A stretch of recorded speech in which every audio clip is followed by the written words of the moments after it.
Brother God just read in Jeremiah 50, man. Or what was that? Jeremiah 50 or 51? 50.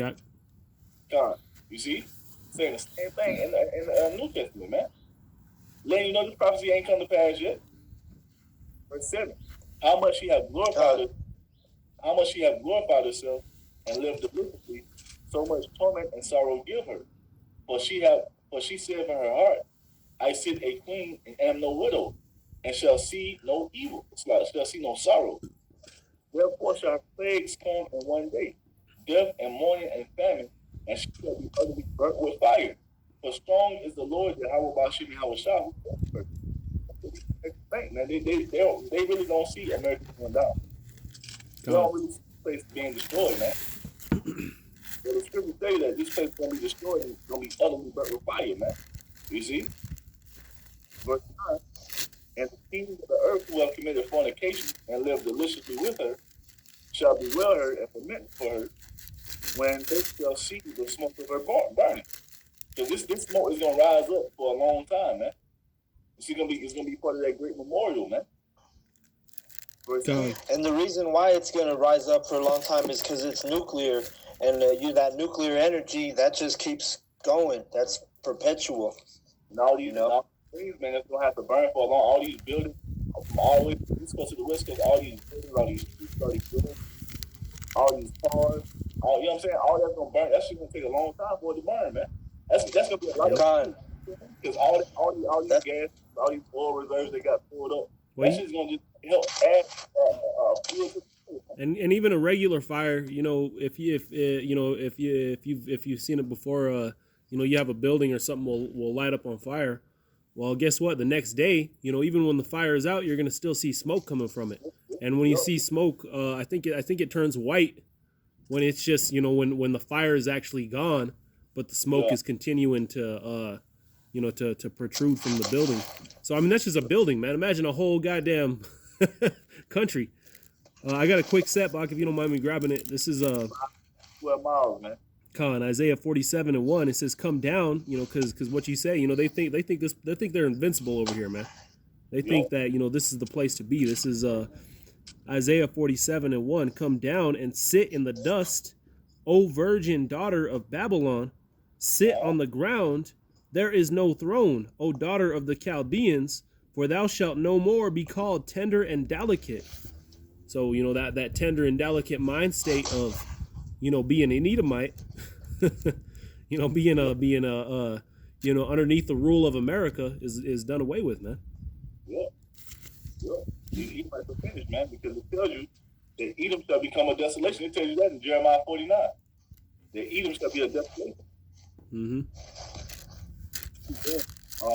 God.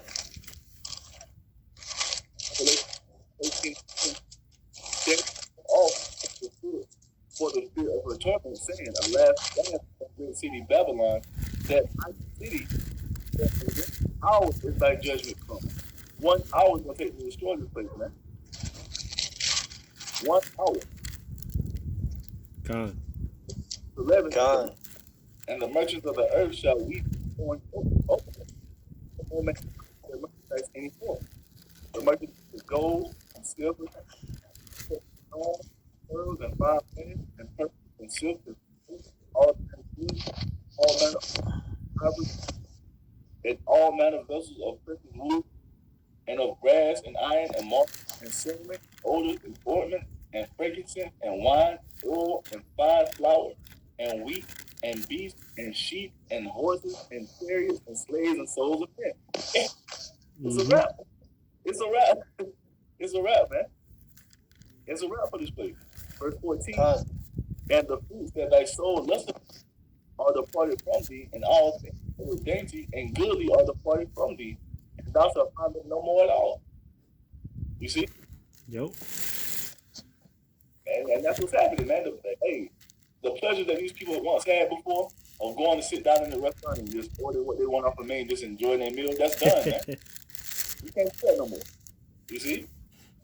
Your food supply is running out. When these trucks start running, you really ain't gonna have shit. Mm-hmm. You see? Verse 15, the merchants of these things which were made rich by her, because all America does is consume, shall stand afar off for the fear of her torment, weeping and wailing, saying, Mhm. Alas, alas, that great city that was clothed in fine linen and for the first 1 hour. So great riches and every shipmaster and all the company of ships and sailors, and as many as trade by sea stood afar off. And when they saw the smoke of her burning, what city is like unto that great city? They cast dust on their heads and cried, weeping and wailing, saying, Alas, alas, that great city, wherein were made rich all that bathed ships in the sea by reason of her costliness, for in 1 hour is she made desolate. Mhm. With over thou heaven and ye holy apostles and prophets. For the Most High avenged you on her. So the Most High is doing this. America is destroyed for the sakes of the beginning with the women, man. Beginning with the elect. You see? So we Con. are listening right now, man. For what the Most High is doing. This is beautiful to see. Yep. I got a quick. The kingdom is next. Go ahead, bro. Con. I got a quick set, brother. This is Amos 9:11. In that day will I raise up the tabernacle of David that is fallen. And why did it fall? That begin that. Con, no, that began with our downfall, man. The downfall of Israel. When Israel fell, the tabernacle of David fell, man. Yep. All right. It says, that is fallen and close up the breaches thereof, and I will raise up his ruins, and I will build it as the days of old. And how has this been built back up, man? It's been built up through the sacrifice of Yahweh Shai. You know, giving us basically this moment of grace for the elect to get right. So this tabernacle will be built up, which consists of the bodies of the elect that are being provided as living sacrifices, man. Brothers giving up their lives for this truth, man. All right, and when I say giving up their lives, I'm not saying, you know, offering themselves to death. I mean, because that comes with it too. But giving up their whole life that they had on this side, man. You know, all that bullshit that we were entangled in. You know, trying to chase over the American dream or whatever the case may have been as well. You know, we put that aside, man. We said, you know what, we're gonna push Yahweh Shem Yahweh Shai, and the tabernacle's been being built up, man. Verse 12, it says, Hey, have you brothers? Sorry, Salakia. Have you brothers?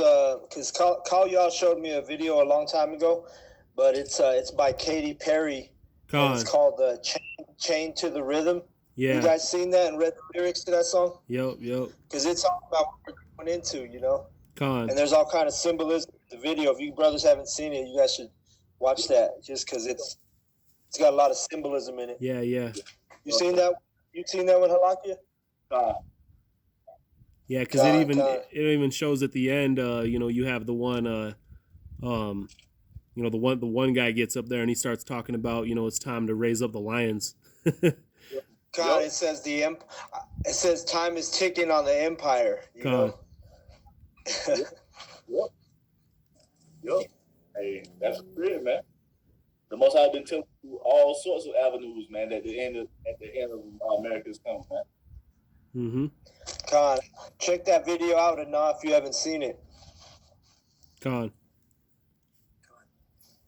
Going on, verse 12, that they may possess the remnant of Edom, and all the heathen which are called by my name, saith Yahweh, that doeth this. Behold, the days come, saith Yahweh, that the plowman shall overtake the reaper, and the treader of grapes him that soweth seed. And the mountains shall drop sweet wine, and all his hills shall melt. That's true. And I will bring again the captivity of my people, say it, of Israel, and they shall build the waste cities and inhabit them. And they shall plant vineyards and drink the wine thereof. They shall also make gardens and eat the fruit of them. Now, does this mean that we're going to go and break our backs building these fields and building these vineyards and, you know, stomping out this wine? No, man, when we're putting our perfection, man, we're going to be 144 right now. Just a heads up. That's the spirit. God. Verse 15. And call It says, and I will plant them upon their land, and they shall no more be pulled up out of their land, which I have given them, saith Yahweh, thy power. And just jumping up to verse 5, it says, and the Lord power of armies is he that toucheth the land, and it shall melt, and all that dwell therein shall mourn, and it shall rise up wholly like a flood, and shall be drowned as by the flood of Egypt. Yep. Huh. So it's all done by the spirit and power of Yahweh by Shem Shai, man. You know, it's time for Israel to be put back on top. Yep. That's what you see happening. Man. And the stars were what? The downfall of America, man. Mm-hmm. Yep. Going on. Revelation 18 and 20, which Jordan overheard, thou heaven and holy apostles and prophets, for the Most High avenged you on her.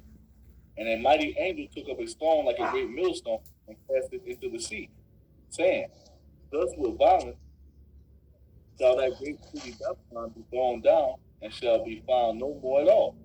And the voice of harpers and musicians and of pipers and trumpeters shall be heard no more at all in thee. And no craftsman of whatsoever craft he shall be found any more in thee. And the sound of a millstone shall be heard no more at all. The light of the people shall shine no more at all in thee. And the voice of the bridegroom and of the bride shall be heard no more at all in thee. For thy merchants were the great deceived. Yep. Hey, what about all these? You had all these weddings and things that were probably planned for this time. Because those things, they take years to plan. Yep. So what happens if that was planned for this weekend right now? Next weekend. What happens if that was planned for next year? Hey man, Lord willing, these things just progress to get worse and worse, and this place just. Lord willing, not here. Yep. Verse 24, Revelation 18 and 24, and in her was found the blood of the prophet and of saints and all that was slain from the earth. Yeah, man. Somebody city Babylon, man. Mm-hmm. I got a sept if you guys You got it, bro. are done. You got it.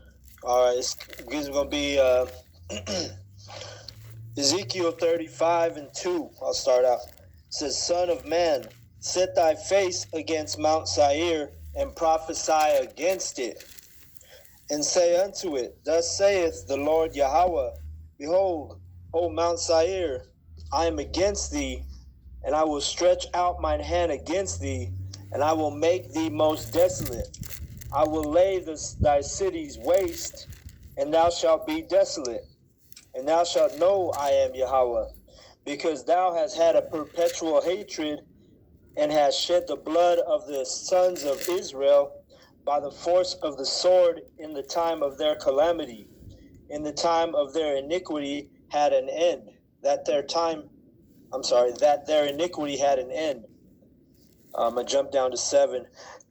Thus I will make Mount Seir most desolate, and cut off from it him that passeth out, and him that returneth. Mm-hmm. And I will fill his mountains with his slain men in thy hills, and in thy valleys, and in all thy rivers shall they fall that are slain with the sword. God. And that's completely cut off, man. And it begins with what? God. With the destruction of America, man. And eventually it translates over to these Kingdomites being reborn in the kingdom of heaven and to slavery. Then them serving that 1,000 years of slavery, then after that 1,000 years, they're going to be completely eradicated from the earth, man. That's it. God. That's the end of the so-called white race, man. To be eradicated from the earth, to be chased out of the earth, man. You see? God, and it's beautiful because we can read that verse and we know what it's talking about. But you have all these people of our people they have that zeal, but not according to knowledge, because they don't know what Mount Seir is, Mm-hmm. when they read that. They actually think you're talking about an actual mountain, man. No, man. It's just like when the Most High talks about Mount Zion, it's talking about the Israelites. Mount Seir, talking about the Edomites. If it had a Mount Moab, it'd be talking about the so-called Chinese, man, so forth and so on. God. People. You see? Yep. You had anything else, bro? Con, I kind of just wanted to bring out Baruch chapter 4, if we have time for that. Okay. Go ahead, Doc. Con, and I'm not sure if you had anything else. Anybody have anything else? But I just wanted to go into it. You know, see if you guys can even help me out with this one too. By grabbing Daniel chapter 12 verse 1, Zephaniah chapter 3 and 8. We get that Zephaniah. I'll grab Zephaniah. Oh, you gotta go ahead. And Jeremiah 30 and 7. I'll grab that one. Jacob's trouble. Con. And you know, it just starting off in Revelations chapter 1 verse 7 says, Behold, he cometh with clouds, and every eye shall see him, and they also which pierced him, and all kindreds of the earth shall well because of him. Even so, amen. So, you know, we already know what times we're coming into. You know, we should have a watchful eyes of all the signs he gives us. But going into Baruch chapter 4, it says, this is the book of the commandments of the Most High, and the law that endureth forever. All they that keep it shall come to life, but such as leave it shall die. Turn thee, O Jacob, and take heed of it. Walk in the presence of the light, therefore, that thou mayest be illuminated. You know, we're supposed to be walking faithfully into, you know, everything he tells us, because we know what's coming into, what's going to be, you know, to pass. You know, everything that's coming unto pass. And